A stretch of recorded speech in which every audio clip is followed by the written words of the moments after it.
My name is Terry Lynch. I'm with Oregon Ufology. I found myself searching for a passageway one day. And that passageway leads right across the complete section of the Cascades, which I'm sitting in front of at the moment.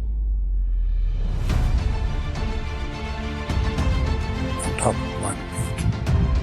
I want to make sure that everybody sees the type of things that we find in the process of research for ufology. I have located a couple that's sitting here on the top of Blind Peak. She's facing south. He's facing north. The Middle, Cascadia Guides, a Let's production, in conjunction with Alien Strand Films.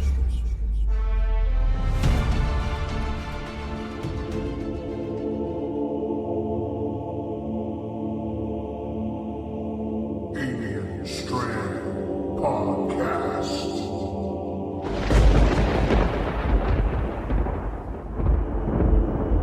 I remember as a child at night, I had just gone to bed. My mother just put me to bed, and I could see the lights on in the living room. I had just laid down for bed. I could hear my parents. I could hear the television. And I looked up, and to my right, I saw a couple.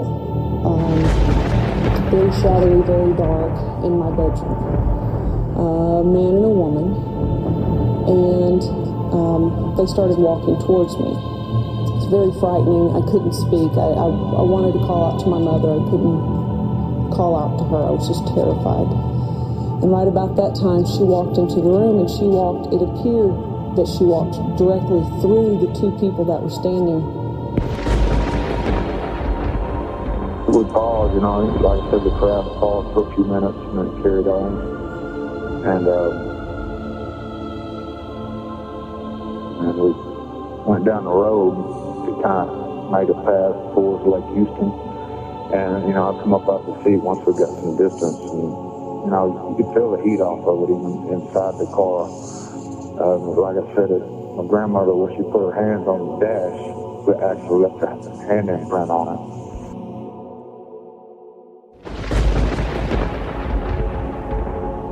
There was some paperwork that indicated that this was from the Zeta Reticuli star system. Now,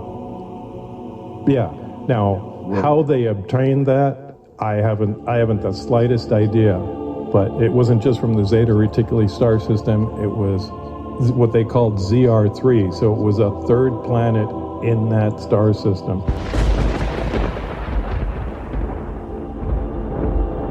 Alien Strand Podcast.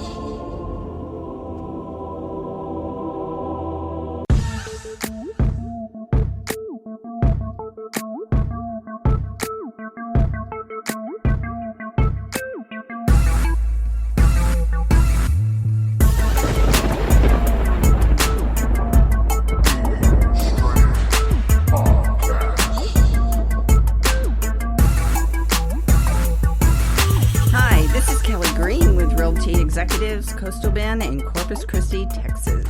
And you're listening to the Alien Strand Podcast with Donald Ledesma.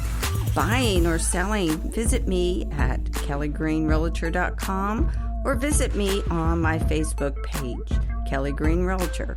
See you there.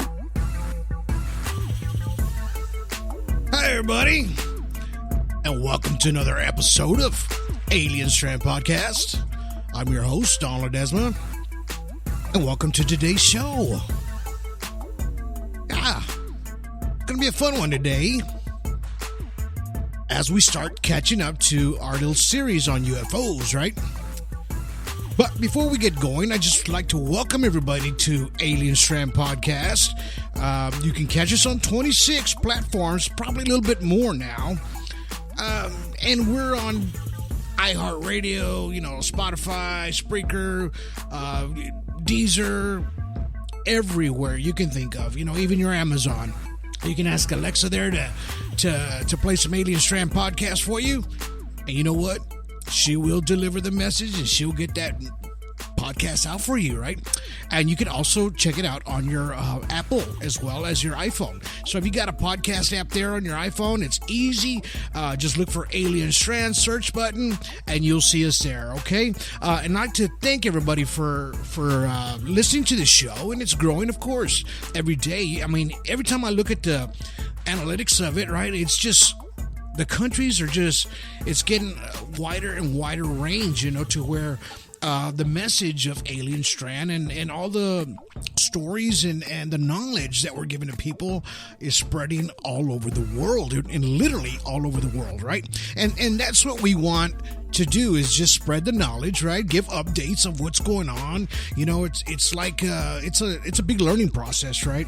As we all do here as well, right? So, and if you're new to ufology, welcome to ufology. And as you watch and you listen to all these UFO and all these podcasts and all these different people that are presenting this information out to you, just remember, keep an open mind. That's going to be number one key. Always keep an open mind, because if you didn't have one, you wouldn't be looking for these shows. And I always say that to folks that are on a lot of these groups, and they're just trying to figure out, okay, is that real? Is that not real? And they tend to. I'm not saying we're trying to make believers out of you, because we're not. We're just here to give you the information. From there on, you make the determination if it's a real craft or alien or Bigfoot or whatever it is, and you make that determination. And that's what Alien Strand is here for, and all these other podcast platforms out there as well. So, if you want to be a guest on the show, you can just call 361-245-8000. Again, that's 361-245-8000. If you want to be a guest on the show, please, no spam. I seem to be getting a lot of that now. I'm just going to send you to voicemail automatically or block you if you're going to spam me. So please don't do that.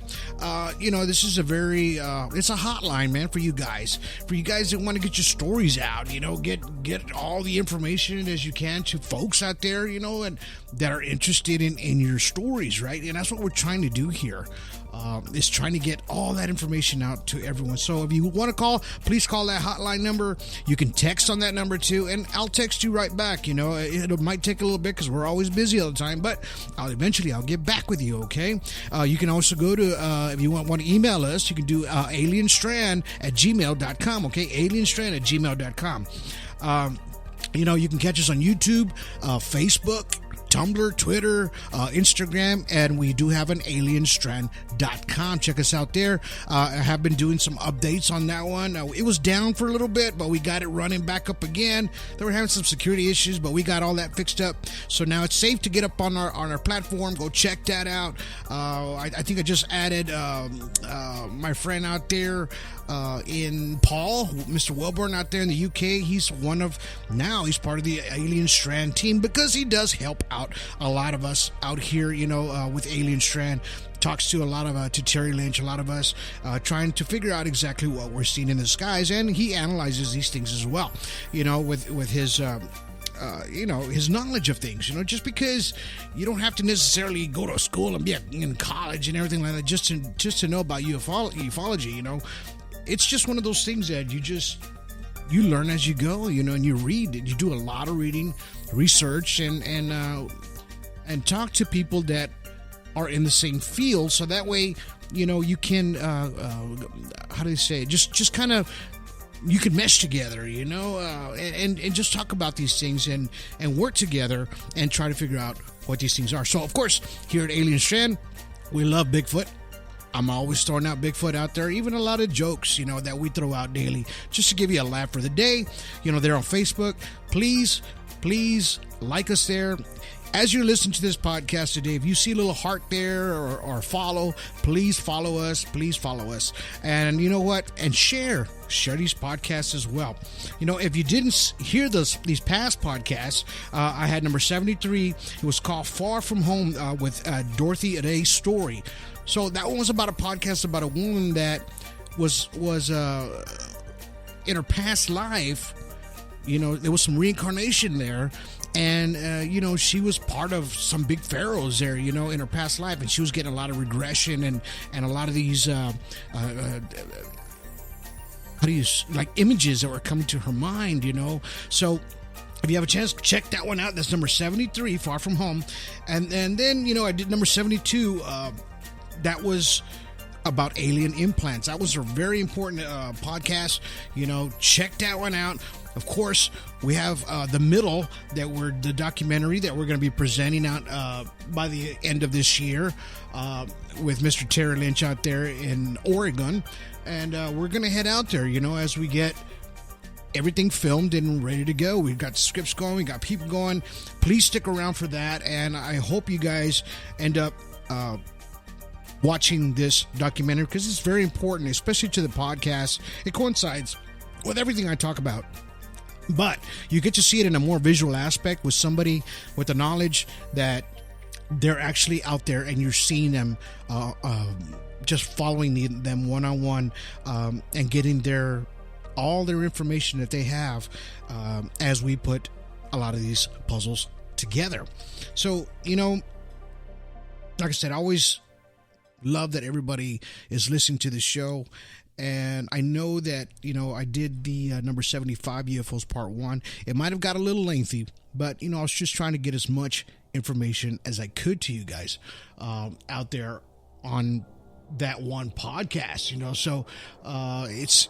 Sometimes I go a little more, but I just think that the information is very important, to you guys. As you listen to this podcast,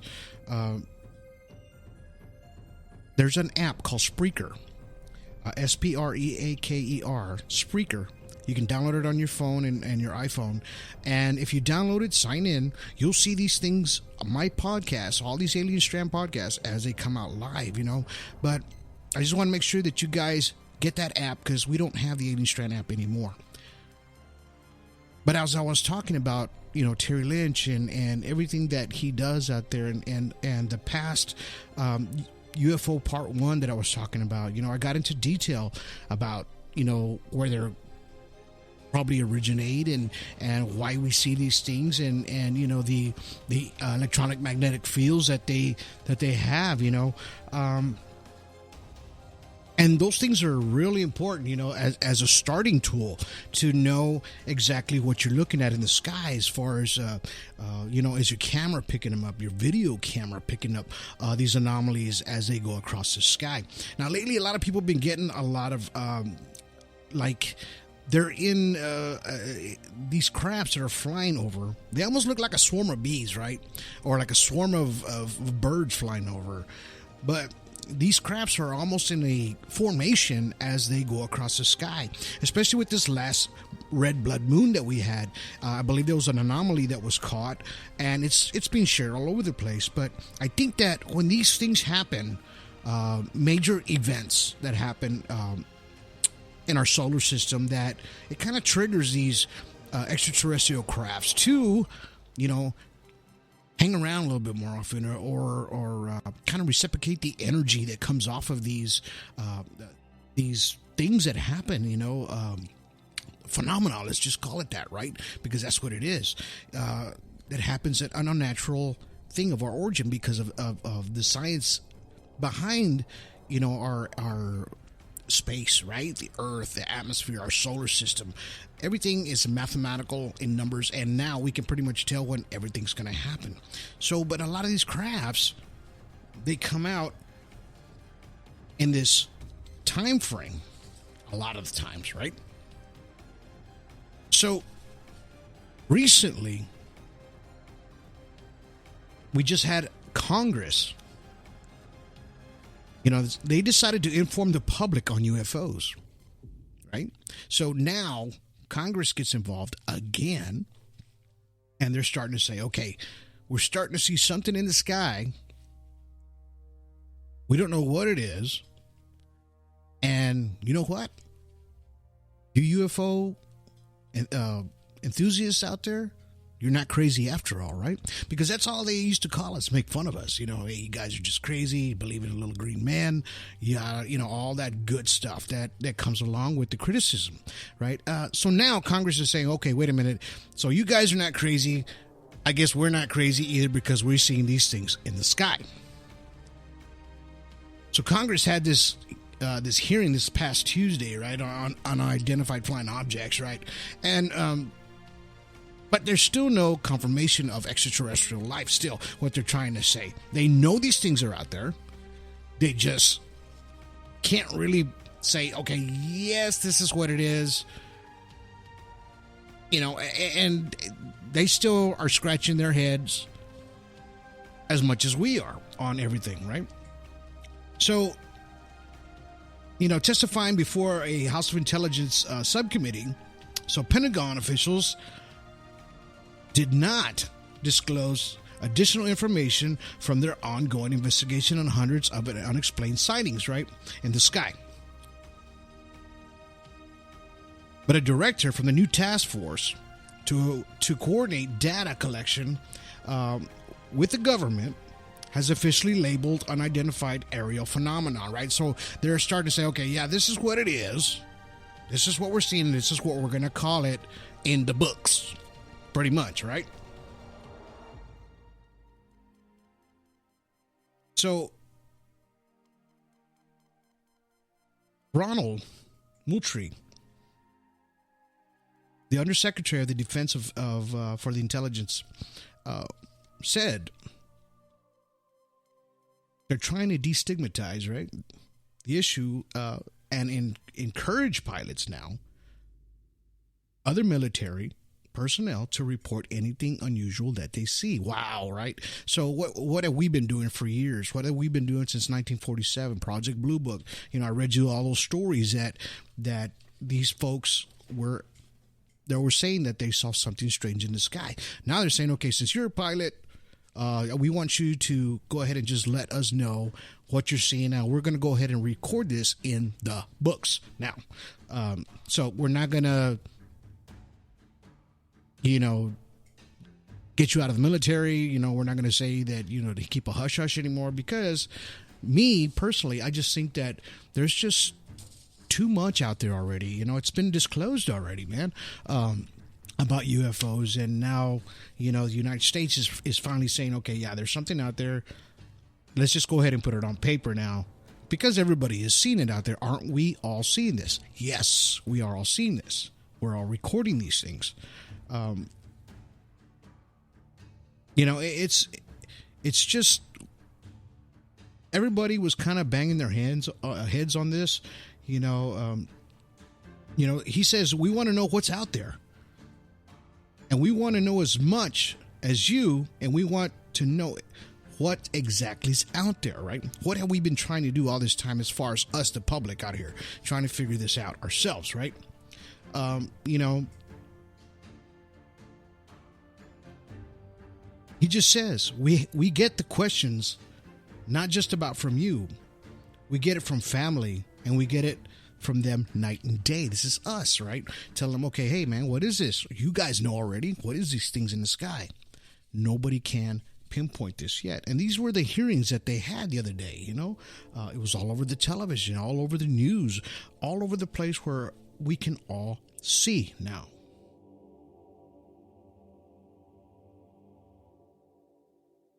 You know, and they're saying that these sightings, they're usually of an object that's fleeing, right?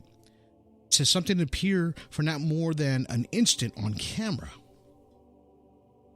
or something that's distorted on the lens.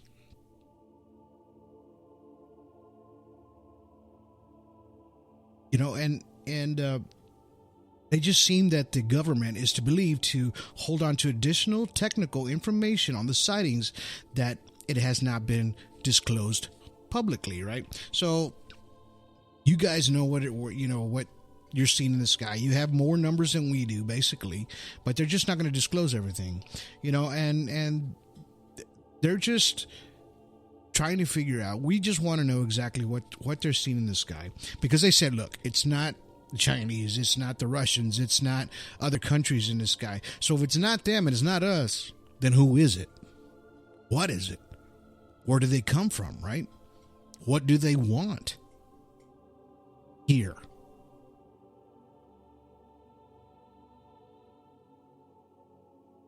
These sightings that they have had over 144 sightings of aircraft and other apparently flying mysterious speeds and trajectories, right? So they're saying, okay, these things going left, right, blam, they shoot straight up, down.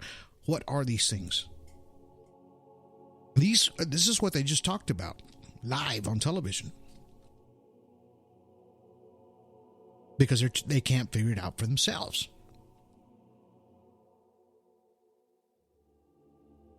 It's just one of those things that they're trying to figure out.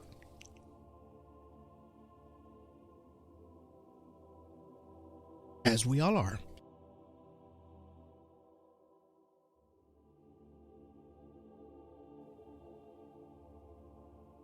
They had that meeting for a good while. Did they get to an ending conclusion? No, they didn't. Just like everything else.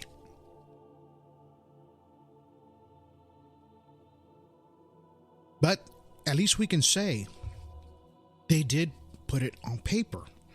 Now, calling it a UAP, unidentified aerial phenomenon now. They took the whole word UFO out of the equation. In other words, they want to give it a proper name,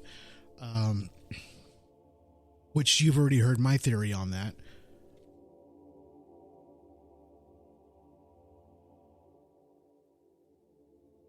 And they said,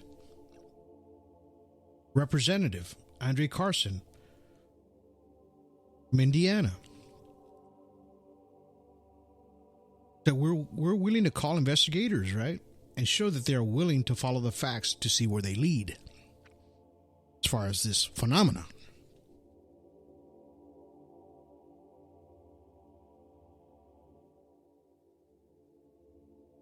Rick Crawford from Arkansas. Notice the investigators were not about finding alien spacecraft, but about delivering dominant intelligence.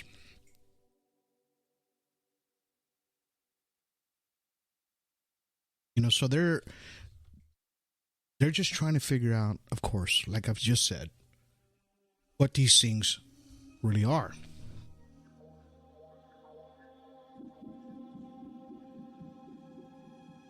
And then we have these objects that are over water or in water, which a lot of these submarines, or not submarines, these aircraft carriers have spotted.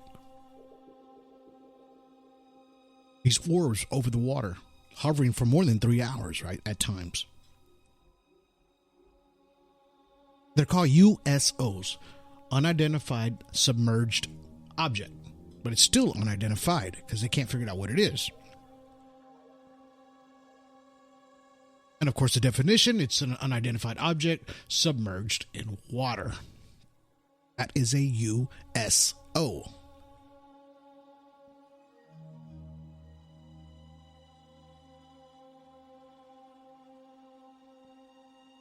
So we had that one that you always see the footage of the USS Omaha on July 15th, 2019, when they're tracking this spherical object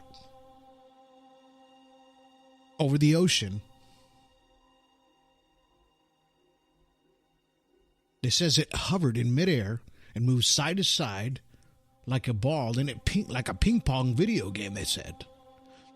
Then it just seemed to dive in the ocean.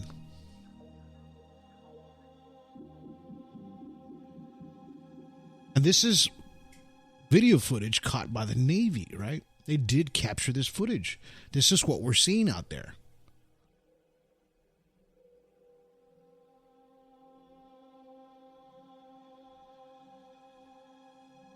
On May 14th, Jeremy Corbell described the mysterious object, writing that the U.S. Navy photographed and filmed a spherical-shaped UFO and advanced transmedium vehicles.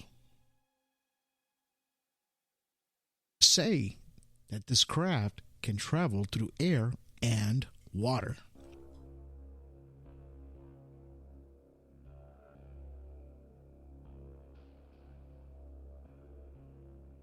It says in the clip in which it appears to have been shot off the monitor and has several edits of it, right? And it's dark. It's a round blob that sits above the horizon. They have this orb in the crosshairs as it's floating above the water, above the horizon. You got to remember that. So it's real close to the edge of the water. Then it splashed. This was on July 15th, 2019, right? At 11 p.m. So they're looking at this to these infrared cameras that they have on these scopes, that they can see at night, of course. They say that the solid ball is measuring about 6 feet in diameter. And it's flying at speeds of 46 to 158 miles per hour. And the flight lasted for over an hour, right? Until it went down into the water. So in other words, it was just kind of floating there. It would move to the left. It would move to the right. And these short little moves and bursts at those speeds, but it would barely move left or right. But they were clocking it at 158 miles an hour up to 158 miles while it was doing this, right?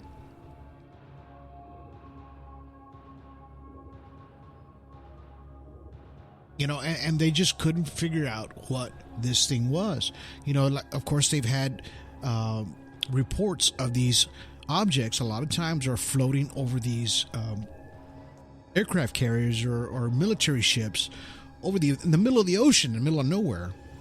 And they've actually, timed them up to 3 hours where they're sitting perfectly still over on top of the ship. Up to 3 hours. People would say, oh, well, that's a drone.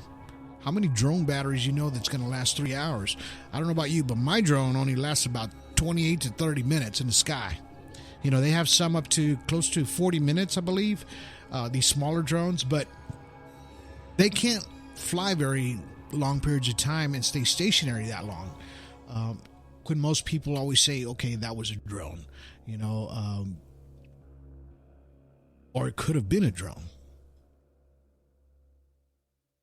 And when I watch a lot of these videos and folks in their comments are saying, oh, that's a drone, believe me, I have one. I know people who have drones and big drones and small ones. And,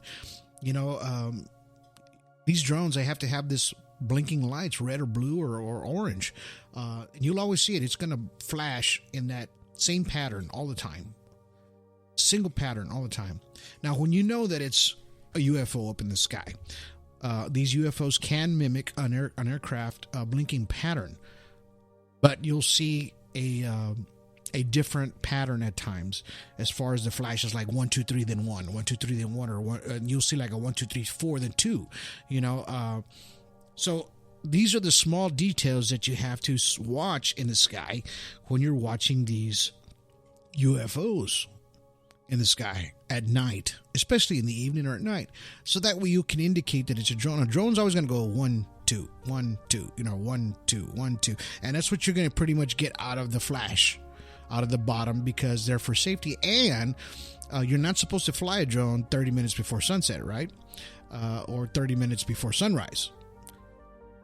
That's prohibited by law, if you didn't know that. So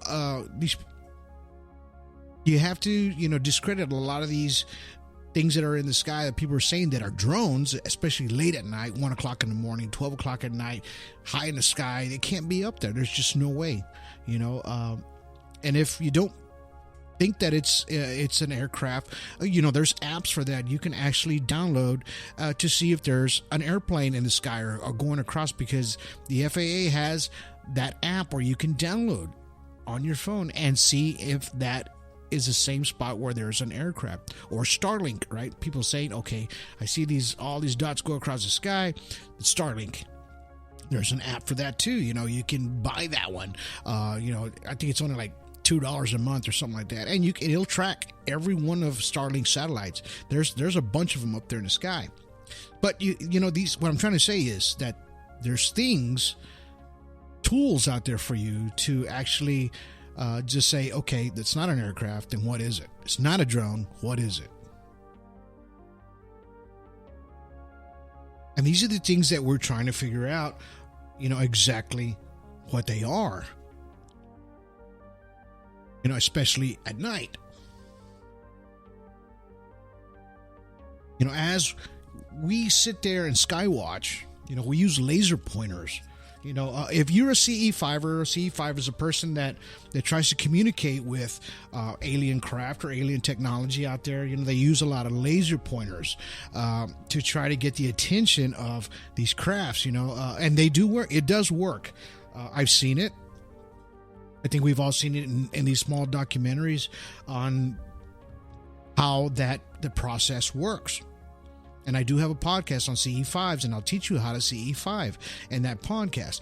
But what I'm trying to say is that there's tools out there for you to actually learn and communicate if you want to try to do this in a scientific aspect of it, and just try to figure out what these things are. Of course, I've always talked about be careful what you wish for.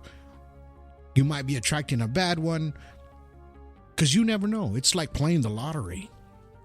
You never know when you're going to get a bad one, right? Something that's malevolent, something that's going to be ugly, mean, something where you might not survive. You're not always going to get that happy story. Like the Palladians and, these human-like extraterrestrials, because that's what they are. They're not from here. They're not from this planet.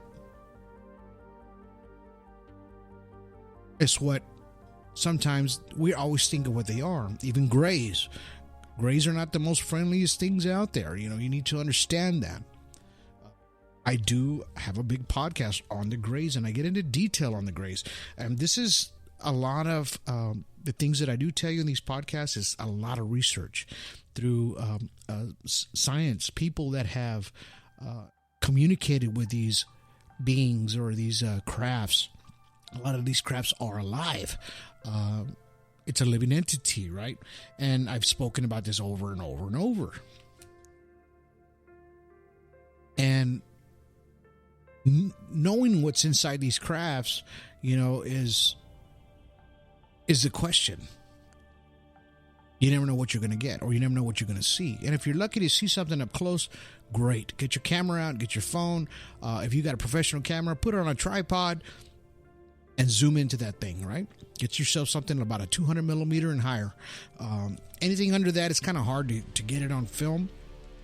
But, everything is possible. Just be careful, that's what I'm trying to say, on what you're trying to communicate with.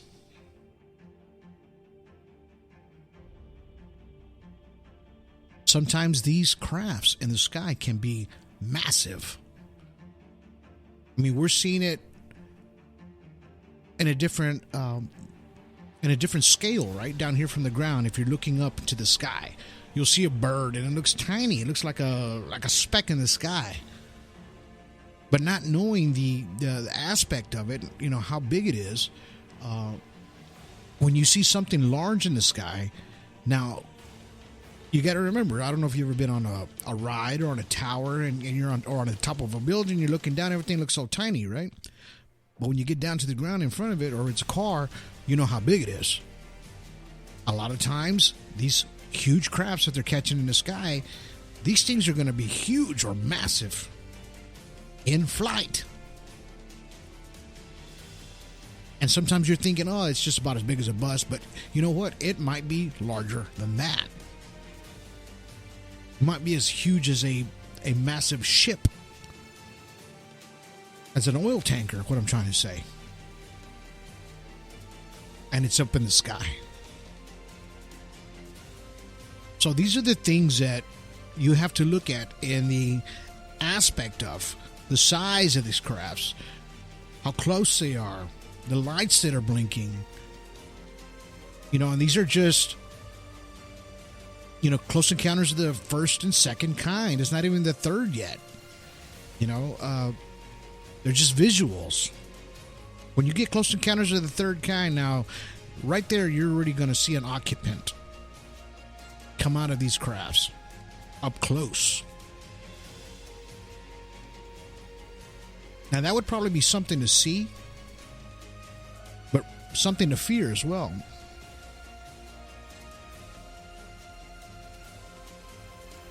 You know, it's just something you have to watch out for. But when I was talking about the size of these crafts, now there was an event that took place on December 11th, 1996. It was called the Yukon Territory Event.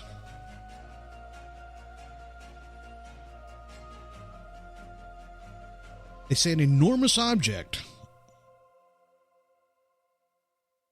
much bigger than reported, near the Tectonic State Parkway, or in Belgium, showed up over the Yukon Territory in Canada on a clear night on December 11th, 1996.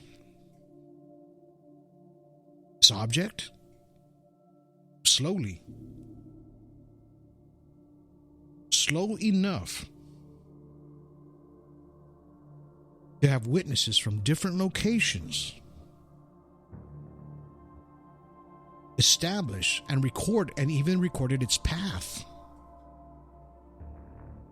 even its size, the speed of the craft.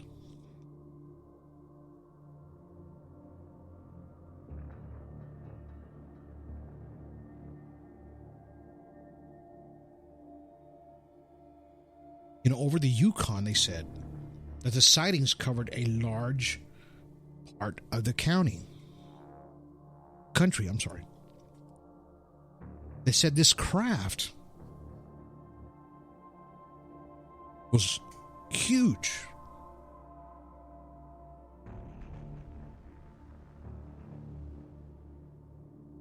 The country is about 205 miles, okay, of the Klondike Highway. So this is how big this country is.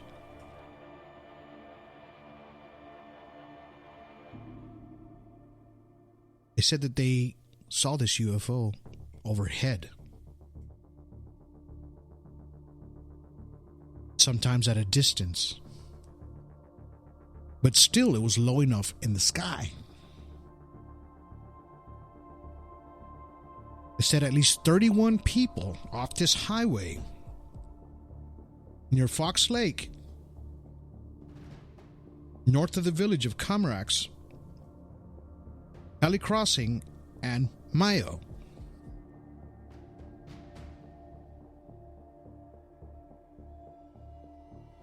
So there's this gentleman named Martin Jessic. He's a volunteer investigator, and he went and traveled and went to interview these and check these reports, right? He covered that whole territory because he knew this thing was massive.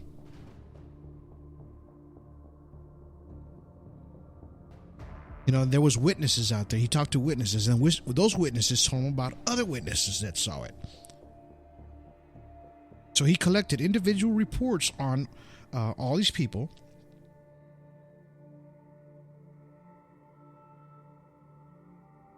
These witnesses took him to the sites where they saw this object.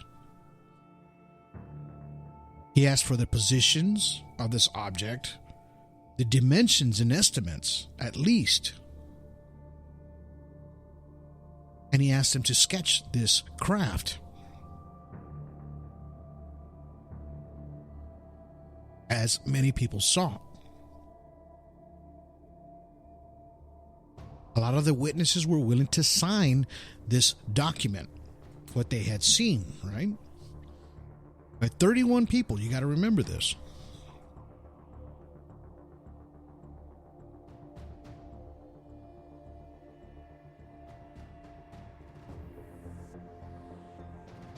So, what he did was he checked the size of this object, where these people saw this huge craft, and it wasn't a cylinder, it was a saucer shape. It was huge. It had lights around it. almost windows.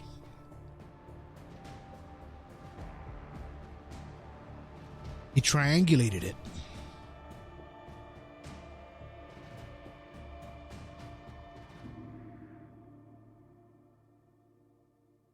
And through his computer, and he put all the dimensions in there, all the triangulation areas, the geology of the area into his computer.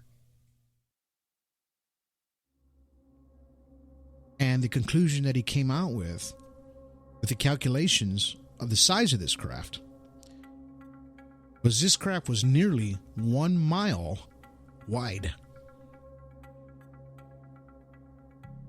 And the estimated top to bottom of this craft was 1/3 of a mile.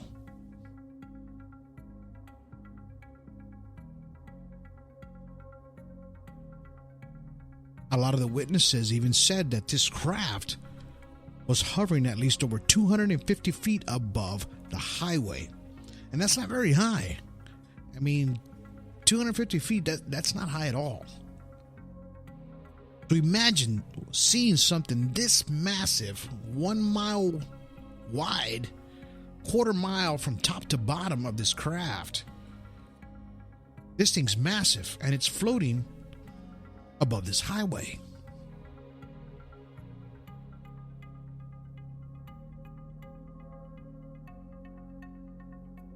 You know, these folks saw something that we would probably never see.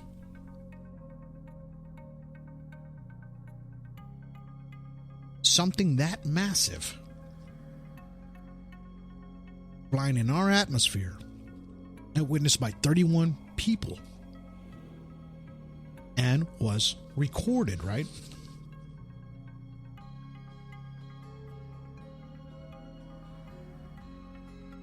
In 1996. So by all these reports of these people that are talking about these UFOs and crafts that are seen in the sky, USOs in the water, now our government's starting to come back and say, okay, we know these things are out there. You're not crazy. What are these things? We're starting to open up. Disclosure is opening up more and more and more every day. And you know what? All we want is to know what these things are and what do they want really in reality. Why they're here.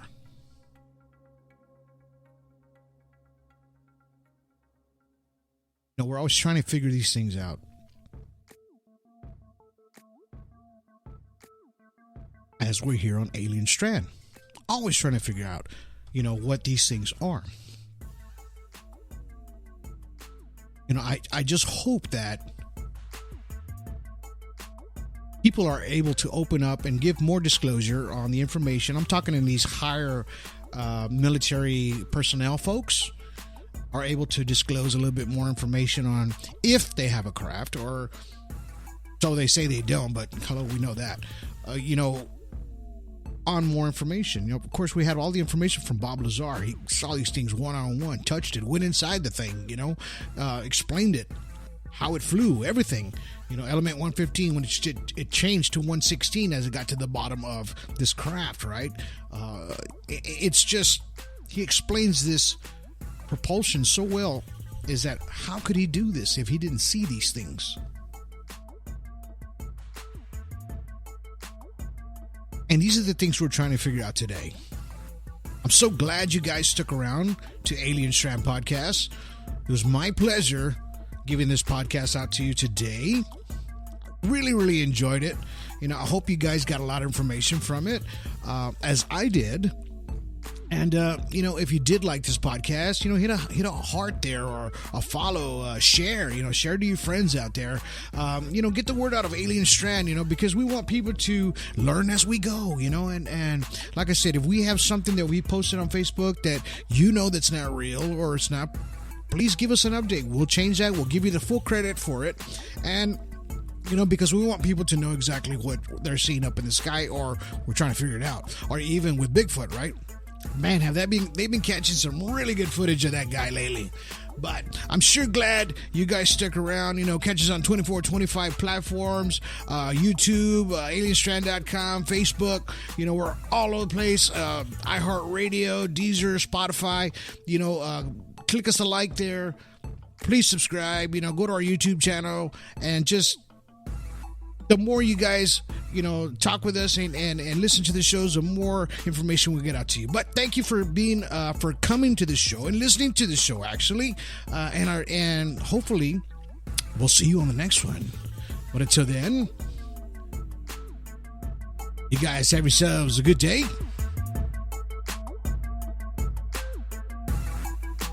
Have yourselves a good evening. And have yourselves a good night.